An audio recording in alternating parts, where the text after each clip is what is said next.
Good afternoon, everyone. Welcome back on Sports Mag on the Espresso Live. This afternoon, I'm here with Mrs. Julia King. So she's the chef of mission of the Commonwealth Games that will happen in Birmingham. Can you introduce yourself and tell us more about you? Okay. Hello, everyone. My name is Julia.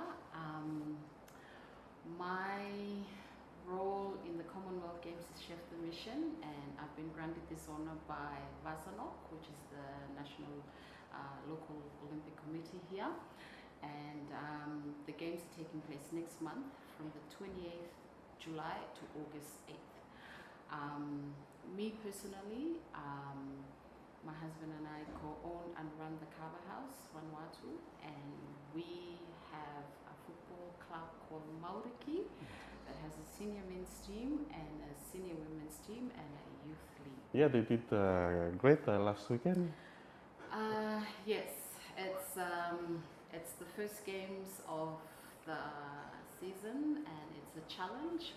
But we are glad to say that the boys have been working very hard, looking forward and preparing for this.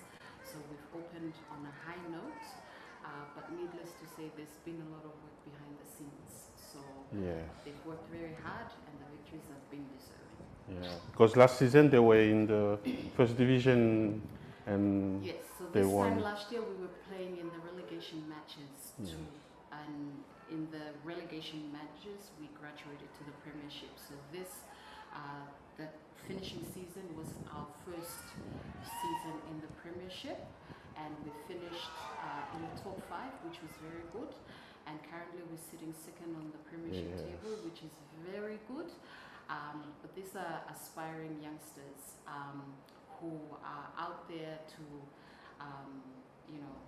challenge the ceiling, so to speak. And so for that, we become facilitators. We provide them the platform, the environment, the inspiration to allow them to shine. Yeah, so I've been following the team last year as well. So we saw that how they improve and they keep steady, and to compete among the teams in the Premier Division is very, an amazing performance they show. Yes. A lot of these boys have been with us since they were playing in our under-10s. Oh, really? So they've been with us for a lifetime. They've been in our under-10s, our under-13s, our under-16, and now hopefully some of them make it to the under-19 national team. We don't know. But to see them in that pathway having developed over time. And when I say that, it's not just their physical performance on the field. We've had to work very hard at the Kava House to be able to provide them employment so we can keep them all together. So that team that you see on the field is not just the team that's on the team on a game day. No, they are there together from 7:30 in the morning to 4:30 until training time, and then so it's 7 days a week they are together. So it's a family, and we support them and we support their families. And the lockdowns have been harsh, but we are happy that football provides a platform where everyone can rise above doubts and worries and shortcomings. It provides, it's a safe space, it's a happy place for these youngsters. And for me and my husband, we're just happy that we can be facilitators, helping them have a safe space where they do not have to resort to drugs or alcohol. And I'm not saying that they don't drink, no, by all means they do, as they would as youngsters, but it's in moderation and it's with the encouragement that we want to see them go a lot more further in their lives. Yeah, and also because the league is still semi-professional, if we can say. So maybe some I see a lot of players in other teams are also going in Australia to work with the RSC. So that was our biggest challenge in the last season.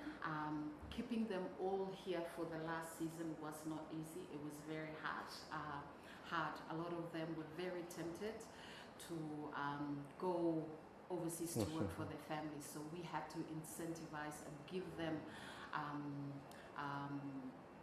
options that you don't have to. So we did the math for them. We presented and said, this is the amount of money you're going to make when you're overseas. This is what your children or kids are going to grow up missing you for 6-9 months. And in this time while you're here, your kids can have you and we can help you achieve this. Which do you want? And as much as, you know, RSC is has a lot of positive economic impacts on our in Vanuatu as a nation, we are also very mindful of the social impacts.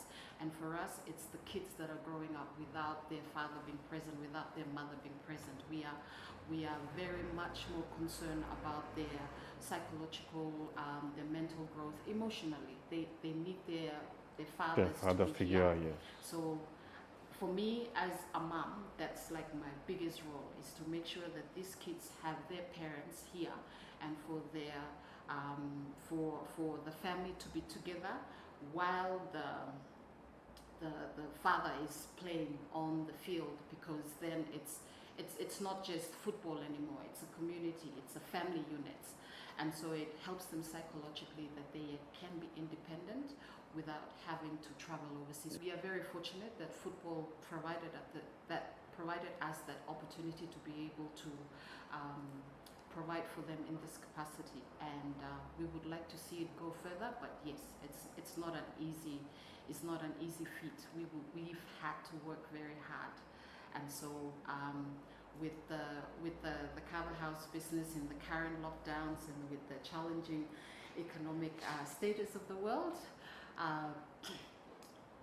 Birmingham is going to be a space to breathe. Yeah, okay, so yeah, going back on the Commonwealth Games in Birmingham, so how is it to prepare the different delegations on the international competition? Okay, so first and foremost, this is my first time to be a chef de mission for Vanuatu. This is my second term to be on the Vasanok board serving the sports community of Vanuatu. This has been by far one of the most interesting times to be preparing for the games, especially being mindful of the fact that we hosted the Queen's Button Relay earlier this year in February, and right at the end of February we were able to execute that, and then in the following week we had the lockdowns advices started coming in. So That's right. Yes, it was challenging like that, because you know there was no manual to follow from, and even all the experienced chef de mission from the past games, you know, nobody knew what we could do or how we could better prepare. So we just had to play by the thread and just keep all communication channels open. The primary goal was to make sure that the athletes were training and that they had the tools they need to be able to help them move forward. And again, with the borders being closed, there was a lot of missed opportunities, but then there was a lot of miracles that happened in the dying hours, that, you know, like we could see our para team go to Birmingham for a GAPS camp. Our beach volleyball team is currently in Australia for GAPS camp. So all these opportunities are coming at the last minute, but very crucial to Team Vanuatu making a mark in the Commonwealth Games in July. So all that being put together is not only done by me. I am very grateful to my team manager, Amel, who unfortunately is not able to be with us here today. She's sick, but I know she's watching this, and all this has been possible because of her. The team at Vasanok, Finance and Administration, the CEO and the board members, everyone who has contributed to making this happen, and of course, our National Sporting Federation. It's not easy. A lot of these positions are voluntary positions, and so, you know, if there was a timeline, not everything can be executed in the time desired, so we have to be very open-minded, and I'm very appreciative of everyone that has been present along the way to give advice. We need to be doing this, we need to be going this way, this and that. So this is critical decision making at very short time, but I am sure that in due time we will have, we've prepared our short list, and I'm happy to say that we hopefully by this week have all our flights confirmed and paid, so we can have everyone flying in from Auckland, Sydney, USA, Brisbane, New Caledonia all together, and Team Vanuatu's leaving Vanuatu on 21st of July, meeting up in Melbourne, and then we all going to Birmingham from there. So how many disciplines will be Vanuatu competing in? So currently there's, I think there was 8 to start with. It's been challenging because, like I said, in the time of the lockdowns, a lot of the federations needed to participate in qualifying competitions. So there was the 4 who qualified on allocated sports. So we currently have boxing, judo, athletics, beach volleyball, weightlifting, para, and I think I'm not sure, but I don't think our table tennis teammate, they are coming. You know, the challenge again at the moment is getting passports ready on time. But I am very hopeful, and I am sure that come the 21st of July, there will be a very proud team of athletes who will be departing from Port Vila with the Vanuatu flag and ready to take on the world, and ready to challenge. We will be there with you. There, yes. So will the games be broadcasted here? What are the arrangements? I am hoping so. We haven't quite gotten to that side of things yet, but I am sure that if BBC is broadcasting it in the other side of the world, it will somehow be broadcasted here. We are hoping that the games can be live, so our local audience can follow our competition and cheer on Team Vanuatu. So, how did you? I mean, when did this preparation started for the games? I mean, preparations were slow, but not so much because it was because of the pandemic.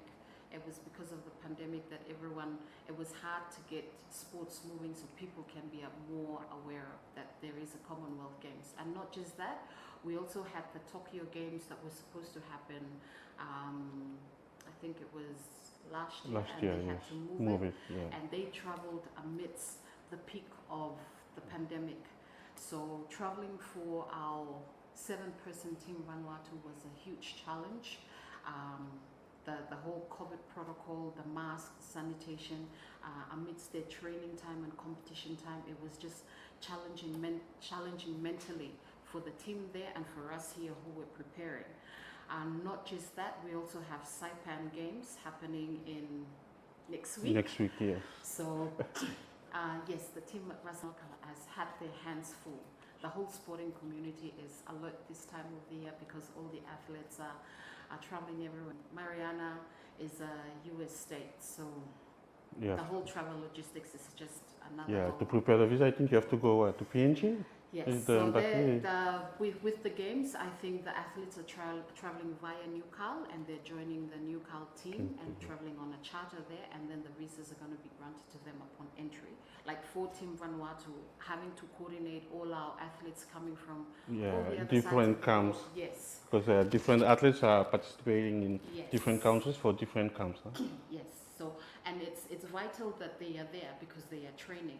But the logistics of getting them together and then traveling in, and then of course there's the COVID protocols in the UK, and then traveling to the Games Village. So yeah, it's a whole new ball game, but it's a wonderful experience. So the Queen's Baton Relay is a curtain raiser for the Commonwealth Games. So what happens is the baton left Birmingham October last year, and it's traveling around the world, and it's going to be, I think, 294 or 97 days.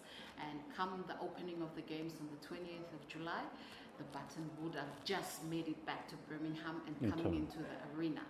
So all the festivities that we had during the 3-4 days when the baton was here, and thanks to our wonderful team who covered with all the wonderful footage and photographs, all that will be displayed all over, and it might be just less than a minute, but it's a wonderful stage for the whole world to see and know where Vanuatu is. So there's going to be 6,500 athletes and officials. In the past games, there was 1.5 billion viewers. Oh, really? So it's going to be a moment to behold. The only drag is that Vanuatu and being on the alphabet, we're right at the end of the queue. So it might be a 2 good hours waiting. And with the time difference, it might be challenging like that. Yes. But I mean, if you've seen the past games, that moment when they called Vanuatu. Oh yeah, everybody will be cheering after. And then those of you who are part of the Queen's Baton Relay, when it pops up on the screen in the arena, you might be in the footage. Who knows?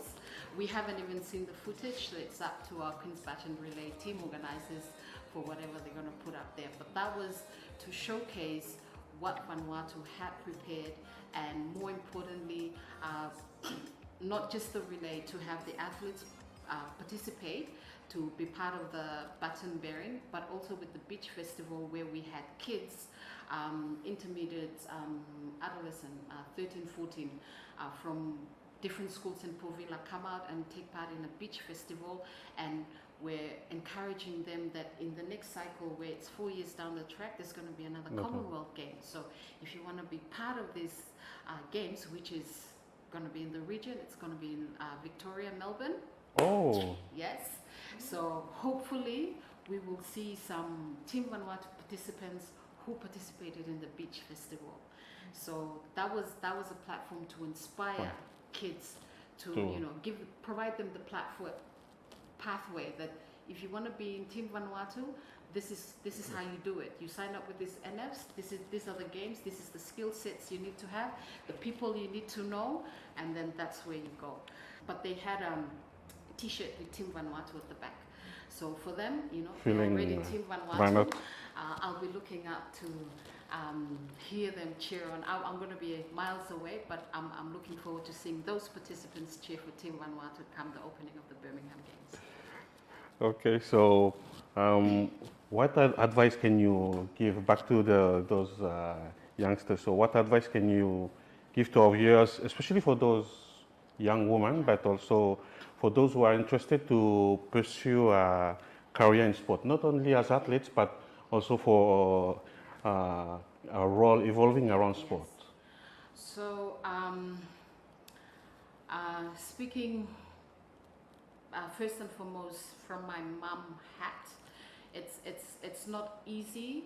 I mean, with 4 kids and running a football club and a business, and doing all the extracurricular activities, it's not easy. But sports in Vanuatu, as we know, is an activity that you only take part in school, and then after that, it's not a compulsory subject anymore, so you don't have to be part of it after. And so for those of you who enjoyed sports in school, this is the reason why we are targeting schools, because in that age group from 10 to 15, where kids first experience, or they would have been experiencing sports, but having those kind of events targeted at them, because that's the time when they find their friends, that's the time when they find their teammates, that's the time when they enjoy the exhilaration of scoring a goal, and those moments stay with them forever.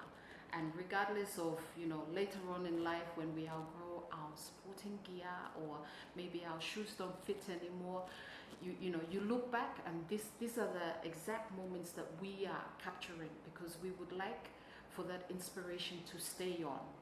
It's a fun time in life, and it shouldn't have to stop. You just got to make time for it. To be able to pursue this passion is only possible because of the discipline, because of the respect that you have for team members, because of the trust, the respect, the leadership, like all these attributes come from the sporting field. And so that's what I did with my kids. That's why we have a youth league. So I have a program that's called H4F, where we it's a program designed for girls in football, and this is to do with my challenge of having to secure space when I had to play football because it was predominantly a male sport. So I had to fight for my space, and then now I've provided a space where girls can come and play, and then of course naturally the boys will come, and so we tell the girls that, you know, the boys are going to play and the boys are going to go, but they're not good enough. So immediately there's a negative reaction there. So we encourage the girls, we challenge them. If you think you're good enough, then you can challenge the boys, and so we challenge the boys. If you don't think the girls are good enough, then you cannot be here. Yeah. You need to build be up able the to personality as well. yes. So half of the boys who are currently playing in the Mauriki football club came from that environment where they had to be challenged by their sisters or their cousins. It wasn't easy. It's one thing having to play with them and then having a woman coach, crazy mom on the sideline, just, you know, reffing and coaching and mothering at the same time. It was very challenging going to competitions at the BSB Soccer Sevens because the other teams didn't want to play our teams. Unfortunately, that's a common thing here. So my duty was to be on the soccer field every Saturday morning for the last 4 or 5 years, just to say, no, if you want to play this team, you got to play with the girls. And then we get to the field, and then we have to deal with the coaches from the opposing team because they have those issues too. And then let alone the referees. So it's a challenging environment, this football thing in Vanuatu, and I must say it hasn't gotten any easier. The fight still goes on. I'm probably not the most liked woman in football at the moment, but this is what I represent and this is what I stand for, is giving everyone a fair chance. I've had to come under this mother wings, and our job is just to nourish them and tell them that, you know, respect everyone, give everyone a fair go, because then otherwise there wouldn't be a reason why I'm doing this, because I also sit on the Masanok board as chair for women in sports. So I advocate for women and their right to play sport in Vanuatu, and so maybe overly passionate, but that's just what I do. In all the wonderful work that Women in Sports has done in the last 4 years, and this is the second term, we've helped all the women athletes who were going to the South Pacific Games in Samoa. We had workshops with them to prepare them mentally and psychologically, and I'm happy to say that of the 24 medals that Vanuatu won, 14 of them were from women. Wow, 2014, that's a good ratio. So it goes to say that women can excel, and I'm not saying that we can do it on our own. We need the support of everyone. And especially for me, I do what I do because I have a wonderful husband who stands by me and knows that I need to do what I need to do. My son is captain for Mauriki FC, and it's just a bit different when we're on the field, and you know, I shift the mum-son hat aside and we tell them that this needs to be done. It's being able to have that mind space to be able to absorb advice and not take it personally, make it happen, but together. There's a collective there. It's not a one-man. And as a result, I mean, what Mauriki is going through right now, I mean... my role with the club now, I've resorted to just sitting in the stands. I'm not on the side field anymore. What I do now is I sit on the sideline and I actually sing. Oh. Yes, we bring a whole lot of aunties and uncles who come from Mele, who have found that the fan environment in Port Vila Stadium can be a little bit toxic at times, and so it makes them have negative feelings when they leave. So I make them come and sing. We sing folklore songs, so it's you know, everyone just comes together, and Alison will know this, we love our singing. So we just sing to drown out the negative applause, and we encourage the boys because the songs actually talk about happy things, and so when they're thinking happy things, they perform. Okay. Yeah, so yeah, we've seen, I mean, I've seen going to the games, I mean, especially the community from Mele, Erakor, and Notefate. I mean, Yes. all the mamas are here with their kids. I mean, Yes. that's amazing to see that. It's and having said that, like these are mums who are overly passionate about their kids running on the field. So when their kids get attacked, the Yeah. support can get a little bit negative. So the singing kind of drowns that out. So it's actually really good for both teams because then the opposing teams doesn't hear the negative comments, and they just keep playing. Yeah, I've seen, I mean, there's Mama from Erakor. She's always, every game, you know who I'm talking about. I don't know her name, but she's always there. I mean, even if the men's are supporting her, she will go against them. I mean, she will be there. It's a mother thing. I think I'll have to have her in the show next time. That's something that even the organizers cannot take away. You know, if the son is playing, the mothers will be there. And I did some research, and I found out that a lot of Mele people weren't coming to the games because they found the environment. Every time they left the game, they felt bad because someone said something bad to their son. So we're turning it around and making it a happy space where the elderlies come and sit with me and we sing folklore songs. And the other reason for this was a lot of youths do not know these songs anymore because the only time you learn these songs would be at funerals and weddings, and it doesn't happen all the time. We are making that a weekly thing with the weekly games. So when people come around now, you see my kids, 13-year-old, 10, 6, they're sitting with their books and singing, and that's something that you only see in church. Yes. But now you sing it at a football game. So after the games, the fans go back a lot more happier. The players don't feel like they're exhausted or, feeling tired from the negative comments and abuse from the supporters. So it's healthy. It's a way of disciplining the supporters to behave themselves in games. Yes. Because it can be really tough sometimes with different supporters, different mind. But I think it starts to change. The crowd, ever since we started singing, we've had people who haven't been to the stadium for over 20 years. Mamas who've never been to the field for over 50 years, but they're coming back now because they're enjoying the singing and without angry or getting anxious. And with that age group, the blood pressure is not so this is one way to relax them as well and allow them the opportunity to enjoy the game but do something that they like.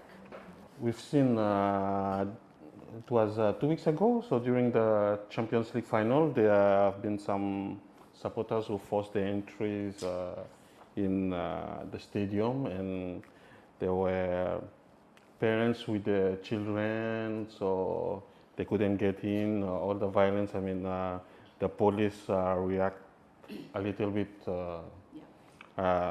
over what should have been done. But so I think what you are doing is really important to show that, and it's a good initiative to bring, folkloric songs in the stadium. So people are learning how to behave themselves in the stadium.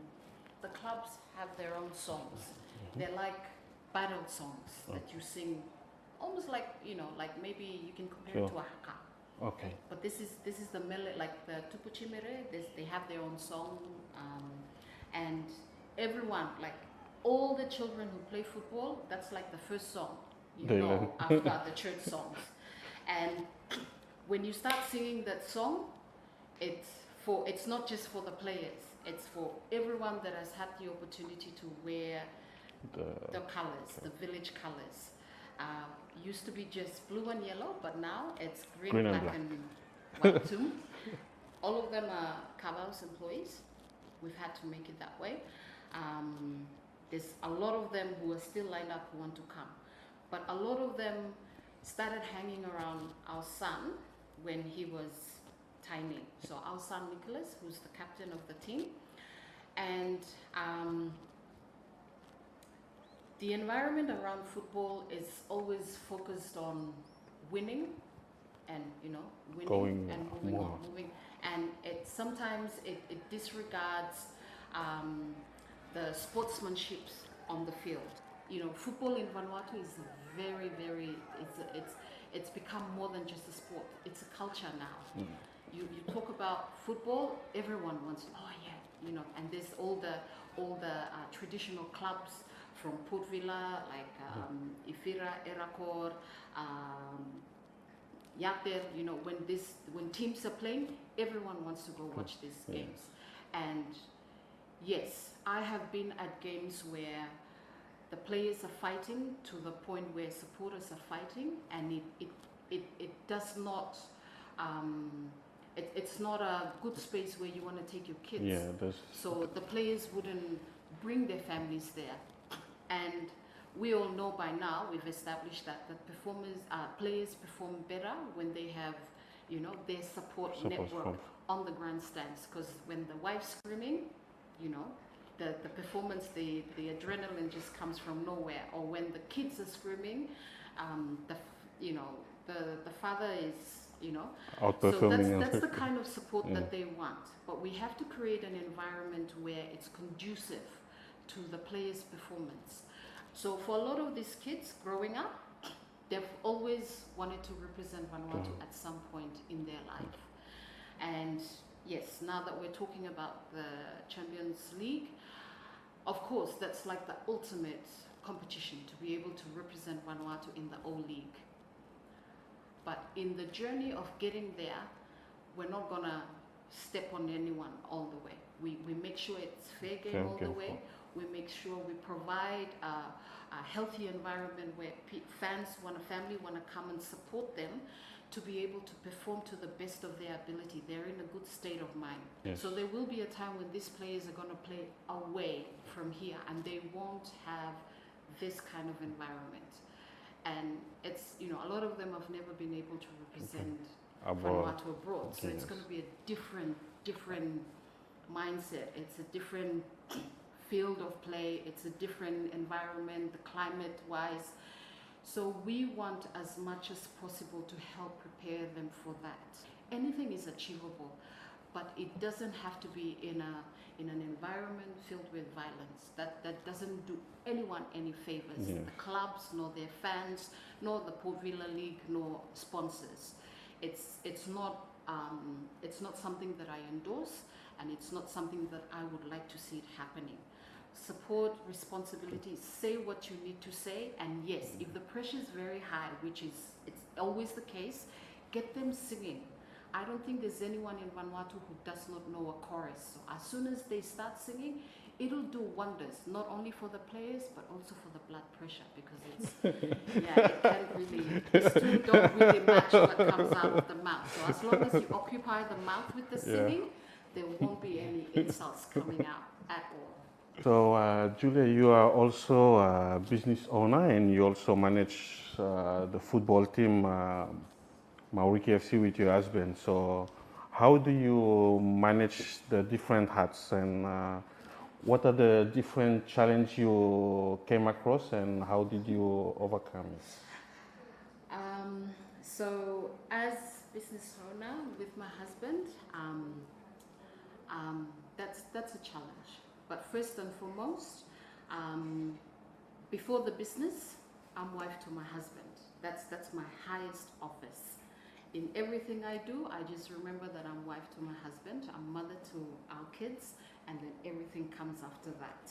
That's like the two most hats that I wear on top there. In order for us to do what we do, we try as much as possible to the best of our abilities to support each other. Now, maybe it's not common knowledge, but my husband is a pastor, and we look after a church. So under the wife and mother to our children, I'm a pastor's wife. And then I'm everything else. If I can do one role only I can do best, I'll do wife first, and then I'll do mothering. And then somehow all these other ones just fall into place. The achievement of Mauriki on and off the pitch is possible because of this wife-husband team. And we don't say it enough, but a good marriage is important for the business to be able to work, for this club to be able to succeed, for everything else that we do, we endeavor to exceed, is successful only because we try our best. And I'm not saying it's easy. We try our best as much as possible to communicate, keep our communication channels open. So when he's coaching, which is his official hat, Yes. as a president of the club, that's not my area. When I'm coaching the women's team, It's not indifferent. so we draw lines and we respect each other. In the business, same. He's the more money-conscious person. I'm the more marketing human resources. And we respect each other enough to tell each other off. And yes, we have arguments. It's healthy for us. We need to, at some point, compromise and agree to disagree at some stages. Like, in order for us to be better role models to our child, we can't just be standing on the sideline and screaming instructions to him. We need to be, exemplary in our leadership. So having said that, it's in our home, it's in our church, then in our business, and then of course, as you saw, in the Queen's Baton Relay, it transcends further to the larger community. So to our community of Mele, to the sporting community of Vanuatu, and to the wider business community in Port Vila. All this is only possible because of communication. Well, thank you very much for your time, for coming in the studio this afternoon. Thank you. That's going to do it for this episode. So we'll see you next week. I hope I hope Amel will recover from her flu. Get well, Amel, if you're seeing this. And yeah, we'll see you all next week. Thank you very much for the opportunity. I'm happy to be here, and I hope you'll be cheering Team Vanuatu on for Birmingham Games. Yes. And all the best to Team Vanuatu for Saipan next week.